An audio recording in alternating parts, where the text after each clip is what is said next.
To me, investing in this church is just spending time. It's committing and spending time at the church and being involved.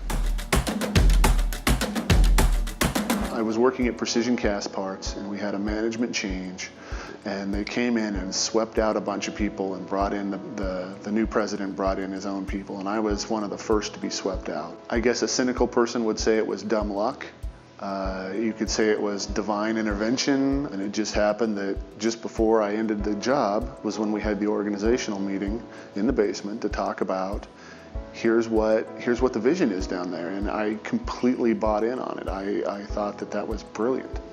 So, Dell and Rob kind of laid out what they were thinking, and I had 6 months off to work on it. I would say my only doubt was that I hate to paint.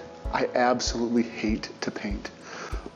But I knew it was such a great thing that I did it anyway. I would say probably less than a year later, Melissa wanted to paint the house. I said, there's no way I'm doing anything. We hired it out. I hate painting. But for this, it was great. That was my only doubt, was the fact that I hate painting. But I knew that it was perfect, that it was such a great thing to do.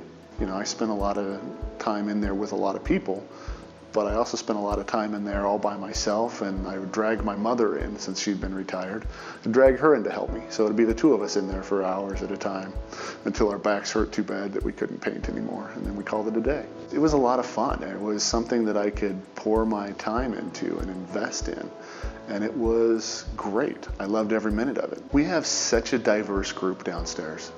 You have everything from the young couples and young parents bringing their kids in to the retired portion of the church that comes down and is part of it as well. It is amazing. I love the space. I love being down there. I do miss being upstairs sometimes, but I've never been a traditional worshiper. Never fit into that mold. So this is just something that I feel much more comfortable in. I like to be able to stand and move around and say hello to people and have a cup of tea. So that was my investment, and I don't regret one bit of it.